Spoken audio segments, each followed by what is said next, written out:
Crypto products and NFTs are unregulated and can be highly risky. There may be no regulatory recourse for any loss from such transactions. दोस्तों liquidity एक महत्वपूर्ण हिस्सा है crypto और financial markets का। अब भाई ये वो तरीका है जिससे कि आप अपने एसेट्स को कैश में तब्दील कर सकते हैं सबसे सरल और सुचारू रूप से, और बिना मार्केट में हो रहे जो प्राइसेस में उतार चढ़ाव है उनके लपेटे में आए हुए। अगर कोई एसेट लिक्विड है ना तो काफी लंबा समय लगता है उसको कैश में परिवर्तित करने में, और कई बार तो भाई स्लिपेज भी हो सकती है। स्लिपेज अर्थात कि जो प्राइस पे आप किसी एसेट को बेचना चाहते हैं वर्सेस जिस प्राइस पर वो बिके उसके बीच में जो फर्क है वह। अब भाई यही वह जगह है जहां लिक्विडिटी पूल्स काम आते हैं डिसेंट्रलाइज्ड फाइनेंस या फिर डीफाई के जगत में। नमस्कार मित्रों, स्वागत है आपका क्रिप्टो अनफिल्टर्ड के एक नए एपिसोड में। मैं हूं आपका दोस्त आदित्य झा और आज हम बात करने वाले हैं लिक्विडिटी पूल्स के बारे में और भी कई सारी अन्य चीजों के बारे में।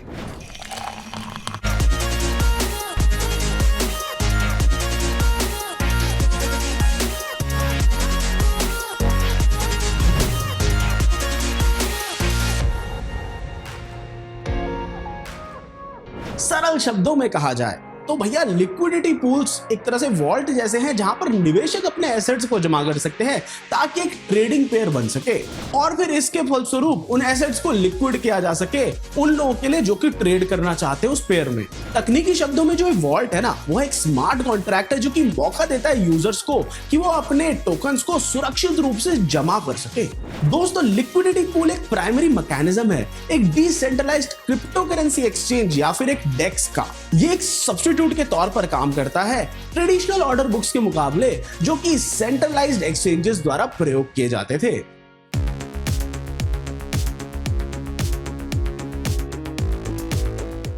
अब भाई कल्पना कीजिए कि आप प्रतीक्षा कर रहे हैं ऑर्डर करने के लिए एक फास्ट फूड रेस्टोरेंट में।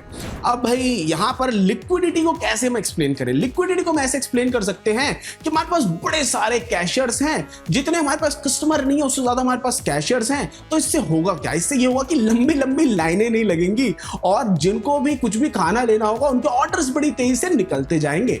अब भाई इससे ऑर्डर्स और ट्रांजैक्शंस की जो गति है ना वह बढ़ जाएगी और कस्टमर्स खुश रहेंगे। अब ऐसे ही लिक्विडिटी भी होती है। अब यही दूसरी ओर इलिक्विडिटी जो है वो ये है कि हमारे पास सपोज करिए सिर्फ एक कैशियर है और पूरी कस्टमर्स की लंबी लाइन लगी हुई है।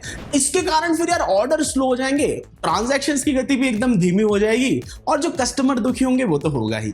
अब भाई परंपरागत वित्तीय व्यवस्था जो है ना वहां पर लिक्विडिटी प्रदान की जाती है किसी भी एसेट के बायर्स और सेलर्स के द्वारा। इसी की अपेक्षा में जो डीफाई है वो निर्भर है भाई लिक्विडिटी पूल्स पर ताकि वो सुचारू रूप से काम करता रहे।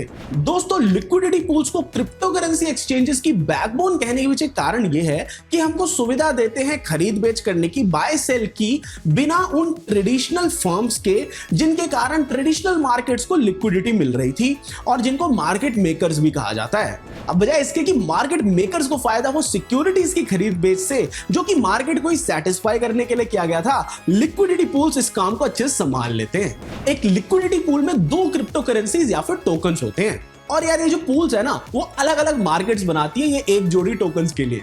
जो भी किसी एक नए पूल का निर्माता होता है ना वो उस एसेट के लिए एक शुरुआती कीमत को सेट करता है, पर यार अगर जो उस पूल की कीमत रखी गई है वो वैश्विक क्रिप्टो बाजार से मेल न खा रही हो तो जो लिक्विडिटी दाता है ना वह अपना कैपिटल लूज कर सकता है। टोकन्स को मार्केट प्राइस की समता में रखना जैसे और प्रोवाइडर्स फंड्स डालते जाए पूल में, ये एक बहुत ही महत्वपूर्ण कार्य है।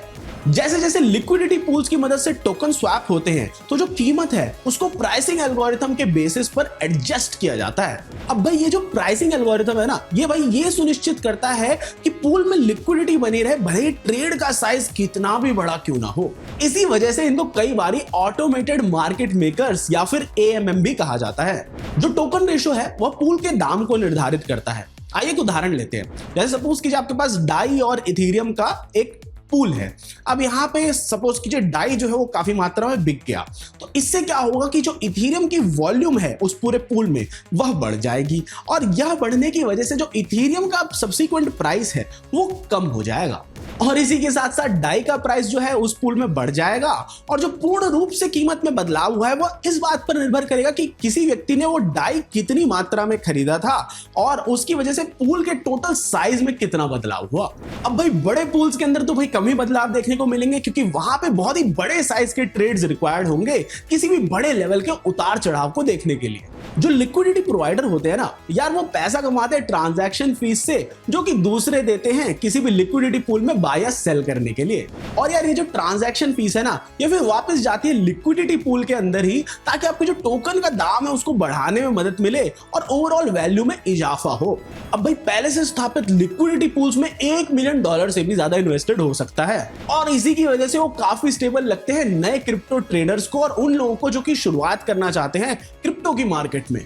और यार वहीं दूसरी ओर जो छोटे पूल्स होते हैं वो काफी हद तक संवेदनशील होते हैं, और मार्केट में हो रहे उतार चढ़ाव की वजह से उनके अंदर अगर आपके टोकन्स मौजूद हैं तो उनकी कीमत में काफी गिराव आने की संभावना होती है। सही पूल के चुनाव के साथ आप आराम से तगड़ी वैल्यू स्टेबिलिटी का आनंद ले सकते हैं, और आपको ट्रांजैक्शन फीस तो मिलती ही रहेगी जो आपके शुरुआती किए गए निवेश को समय के साथ बढ़ाती रहेगी।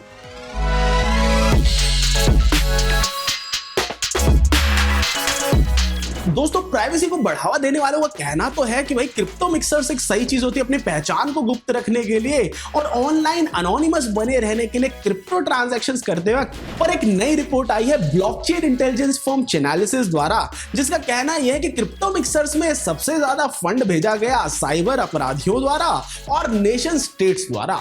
अब भाई चेनालिसिस रिपोर्ट के अनुसार क्रिप्टो मिक्सर्स को करीब 23% फंड्स जो थे वो अवैध एड्रेसेस से आए 2022 में, जो कि 2021 के 12% फंड से तो काफी ज्यादा बढ़त है। अब भाई इसी फर्म ने इस बात की पुष्टि जरूर की कि क्रिप्टो मिक्सर्स को चलाने के लिए बहुत सारे वैध कारण भी हो सकते हैं। अब भाई उदाहरण के तौर पे जैसे कि आप क्रिप्टो ट्रेडिंग करना चाह रहे हो किसी अत्याचारी सरकार के शासनकाल में, या फिर आपको कानूनी पर संवेदनशील ट्रांजैक्शंस को गुप्त रखना हो, तो पर भी क्रिप्टो मिक्सर्स का प्रयोग अनिवार्य हो जाता है। पर यार अगर मिक्सर्स की कोर फंक्शनैलिटी को इस बात से जोड़ा जाए कि वो कभी भी KYC यानी कि नो योर कस्टमर डिटेल्स नहीं मांगते या फिर किसी से भी व्यक्तिगत सूचना नहीं लेते, तो ये इसको काफी आकर्षक बना देती है ऑनलाइन साइबर अपराधियों के लिए। इसी ट्रैकिंग फर्म का ये भी कहना है कि मिक्सर्स को 2022 में इतने क्रिप्टो फंड्स मिले जितना कि पहले कभी नहीं मिले थे। अब भाई क्रिप्टो करेंसी मिक्सर जिनके बारे में हम पहले एक बार बात कर चुके हैं, ये वो ऐसी सर्विसेज होती है जो कि आपको अलाउ करती है किसी भी क्रिप्टो करेंसी के डिजिटल मनी ट्रेल को इरेज करने में, जो कि ब्लॉकचेन नेटवर्क्स पे किया जाए, जैसे कि इथेरियम या फिर आपका बिटकॉइन हो गया, और कोई ट्रेल नहीं बचता कि वो पैसा कहां से आया और कहां गया। नॉर्मली ये जो ट्रेल होता है सार्वजनिक और सुगम होता है ऑनलाइन ब्लॉकचेन पर जो क्रिप्टो करेंसी मिक्सर्स हैं वो इसको गायब करने में काफी मदद कर सकते हैं। अब भाई चेनालिसिस के अनुसार मिक्सर्स को मनी ट्रांसमिटर्स के तौर पे क्लासिफाई किया जाता है यूनाइटेड स्टेट्स में बैंक सीक्रेसी एक्ट के तहत। अब भाई जो मनी ट्रांसमिटर्स हैं ना, इनके लिए आवश्यक होता है कि वो रजिस्टर करे फिनसेन के साथ और एक एंटी मनी लॉन्ड्रिंग प्रोग्राम को भी नियुक्त करें। पर भाई ये सब कहने सुनने के बाद भी फर्म का कहना है कि उनकी जानकारी में ऐसा कोई मिक्सर नहीं है जो कि KYC नियमों का या फिर एंटी मनी लॉन्ड्रिंग नियमों का किसी भी रूप से पालन करता हो। चेनालिसिस के अनुसार जो फंड्स मिक्सर्स को जा रहे हैं वो मुख्य रूप से सेंट्रलाइज्ड एक्सचेंजेस, DeFi प्रोटोकॉल्स और अवैध गतिविधियों से जुड़े हुए एड्रेसेस से ही आ रहे हैं। और ये सब एड्रेसेस ऐसे हैं जो कि सैंक्शन्ड देशों, डार्कनेट मार्केट्स और हैकर ग्रुप्स जैसे कि नॉर्थ कोरियन लेज़ारस ग्रुप, इन सब से लिंक्ड हैं। दोस्तों पिछले महीने साइबर अपराधियों ने $36 मिलियन यानी कि 288 करोड़ रुपए हार्मनी प्रोटोकॉल के होराइजन ब्रिज से चुराए हुए इथेरियम के रूप में टोर्नाडो कैश मिक्सिंग सर्विस को भेजे।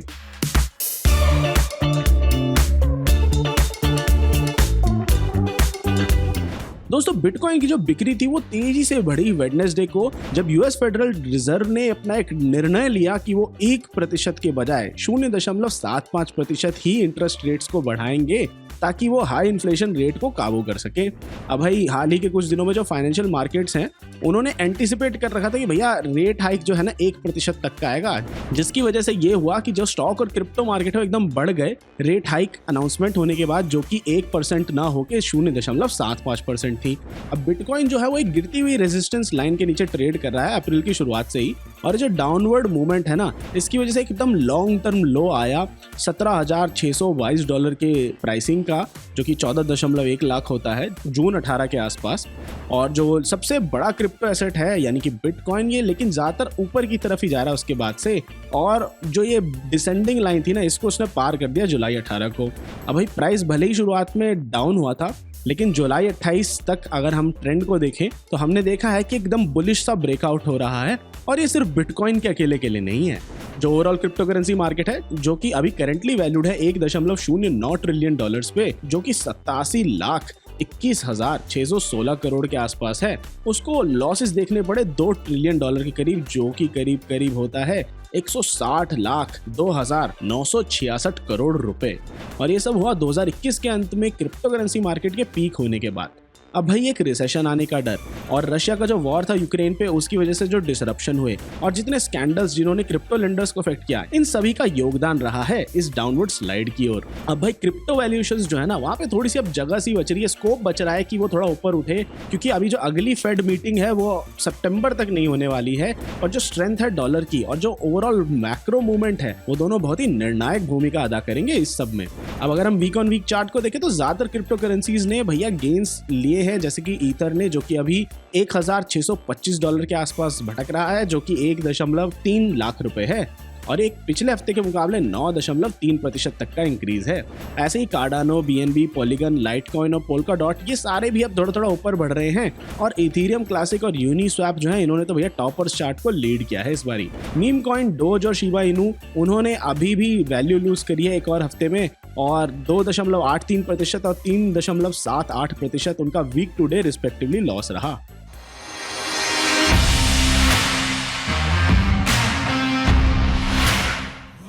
दोस्तों पिछले 24 घंटे में मार्केट जो है वो 10.25% ऊपर गई है। इस सब के बीच इथेरियम ने गेन देखा 10.67% का, एल्गोरैंड ने गेन देखा 4.16% का, बिटकॉइन ने भी बढ़त देखी 7.43% की, ऐसे ही शिबा इनू ने भी बढ़त देखी 4.73% की, सैंड ने भी बढ़त देखी 6.63% की, और ऐसे ही गाला ने भी बढ़त देखी 5.11% की। इस हफ्ते सबसे ज्यादा लूज किया पैक्स ने 0.38% पे। अगर आप शुरुआत करना चाहते हैं अपने क्रिप्टो के सफर की, जानना चाहते हैं क्रिप्टो के बारे में थोड़ा और, या फिर आप ट्रेड करना चाहते हैं क्रिप्टो में, तो आज ही डाउनलोड कीजिए कॉइनस्विच ऐप को, जिसका लिंक हमने नीचे डिस्क्रिप्शन में दे रखा है। तो दोस्तों आज के क्रिप्टो अनफिल्टर्ड एपिसोड के लिए इतना ही। आशा करता हूं आपको सब कुछ समझ में आया होगा। कुछ भी पूछना हो तो नीचे कमेंट्स में छोड़ जाइए, और मैं आपसे मिलता हूं अगले एपिसोड में। Crypto products and NFTs are unregulated and can be highly risky. There may be no regulatory recourse for any loss from such transactions.